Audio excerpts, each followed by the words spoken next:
जय हिंद दोस्तों, आइए देखते हैं आज की देश और दुनिया समेत यूपी की 50 बड़ी खबरों को सिर्फ 5 मिनट में। लेकिन आप इस न्यूज चैनल को किस जिले से देख रहे हैं ये बताना ना भूलें।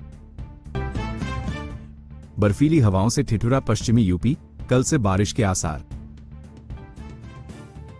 पहाड़ों पर बर्फबारी के बाद मैदानों में चल रही बर्फीली हवाओं ने मेरठ सहित वेस्ट यूपी को रखा कपकपाए।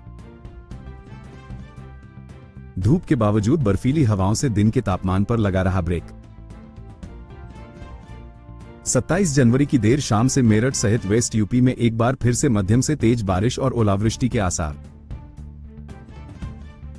30 जनवरी को फिर से पहुंचेगा पश्चिमी विक्षोभ पहाड़ों पर। 31 जनवरी से 1 फरवरी के बीच हो सकता है इसका असर। मौसम विभाग के अनुसार 26 जनवरी को नया विक्षोभ देगा दस्तक, लेकिन इसका प्रभाव 27 जनवरी को दिखेगा। पश्चिमी विक्षोभ के असर से हिमालयी क्षेत्रों और पश्चिम भारत के मैदानी क्षेत्रों में हो सकती है बारिश। इसके बाद फिर 30 जनवरी को एक पश्चिमी विक्षोभ आने की संभावना है।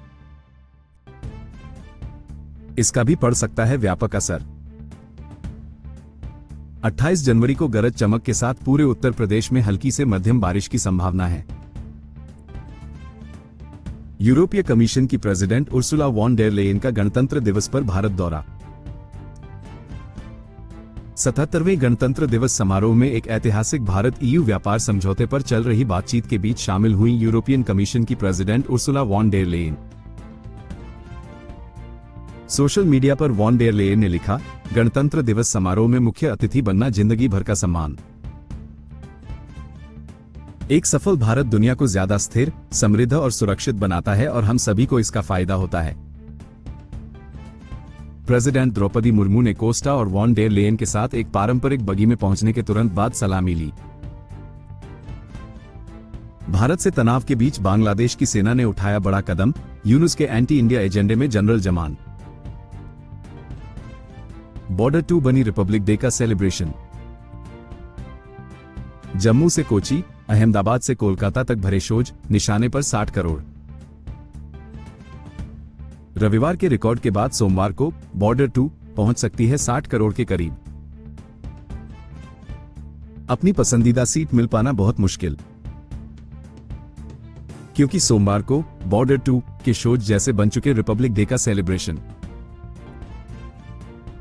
मुख्यमंत्री योगी आदित्यनाथ 27 जनवरी को बरगदवा चौराहे से जेल रोड पर नखा जंगल मानीराम स्टेशनों के मध्य संपार संख्या 5A पर रेल उपरिगामी सेतु ओवरब्रिज का करेंगे लोकार्पण। बरगदवा के लोकार्पण स्थल से ही मुख्यमंत्री खजांची चौराहा पर 96.50 करोड़ रुपए की लागत से निर्मित फ्लाईओवर को भी करेंगे लोकार्पित। गणतंत्र दिवस समारोह में राहुल गांधी को जहां बिठाया, कांग्रेस को नहीं भाया। राहुल को पीछे जगह देने पर कांग्रेस के कई नेताओं ने आपत्ति जताई है। इसी बीच कांग्रेस नेता रणदीप सिंह सुरजेवाला ने एक्स पर एक पोस्ट में लिखा, क्या देश के विपक्ष नेता के साथ ऐसा व्यवहार प्रोटोकॉल के मापदंड पर उतरता है खरा? नेहरू ने पहले गणतंत्र दिवस पर किसे भारत में बुलाया, 99% लोग आज भी नहीं जानते होंगे। भारत के पहले गणतंत्र दिवस पर इंडोनेशिया के राष्ट्रपति सुकर्नो को मुख्य अतिथि के रूप में किया गया था आमंत्रित। पूर्व सांसद बृजभूषण ने यूजीसी बिल को लेकर दिया बयान, कहा किसी भी बिल पर टिप्पणी करने से पहले उसका अध्ययन जरूरी।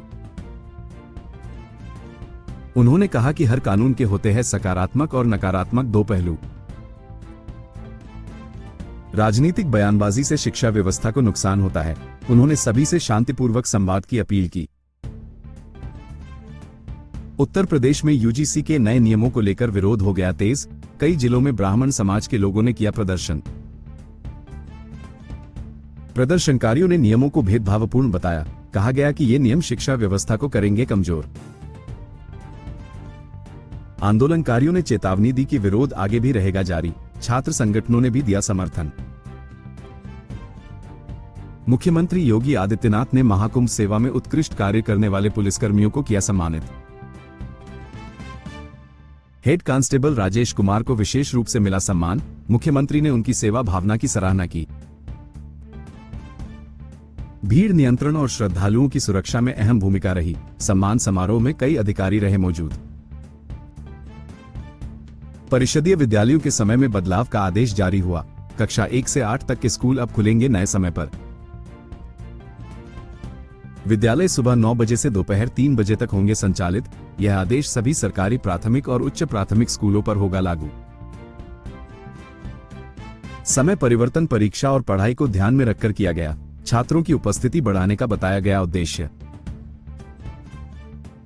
शिक्षकों को समय पर विद्यालय पहुंचना होगा अनिवार्य। अभिभावकों को भी नए समय की दी गई जानकारी। एनटीपीसी में उच्च वेतन वाली नौकरी का सामने आया अवसर। भर्ती में चयनित उम्मीदवारों को मिलेगा अच्छा वेतन। योग्य उम्मीदवार ऑनलाइन कर सकते हैं आवेदन। आवेदन की प्रक्रिया जल्द होने वाली है शुरू। कुछ पदों पर सैलरी हो सकती है 1,40,000 रुपये तक। ये भर्ती तकनीकी और प्रबंधन पदों के लिए। केंद्रीय विद्यालयों में शिक्षक बनने का आया सुनहरा अवसर। कुल 987 पदों पर की जाएगी भर्ती। पीआरटी और टीजीटी दोनों पद शामिल। आवेदन प्रक्रिया होगी ऑनलाइन। योग्यता में शैक्षणिक डिग्री और सीटीईटी शामिल है। चयन प्रक्रिया परीक्षा के माध्यम से होगी। देश भर के केंद्रीय विद्यालयों में मिलेगी नियुक्ति। बरेली के सिटी मजिस्ट्रेट अलंकार अग्निहोत्री के इस्तीफे के बाद विवाद हो गया तेज। वहीं कुछ लोगों ने इसे प्रशासनिक मर्यादा का बताया उल्लंघन। फिलहाल यह मुद्दा पूरे प्रदेश में बना हुआ है चर्चा का विषय। आगरा में एक युवती की नृशंस हत्या का मामला आया सामने। आरोपी युवक ने प्रेम संबंध के शक में वारदात को दिया अंजाम। हत्या के बाद आरोपी ने शव के टुकड़े कर बोरे में भर दिए। इसके बाद वह शव को स्कूटी पर रखकर ले गया अलग अलग जगह। परिवार ने युवती के लापता होने की दर्ज कराई थी रिपोर्ट। पुलिस ने सीसीटीवी फुटेज के आधार पर शुरू की जांच।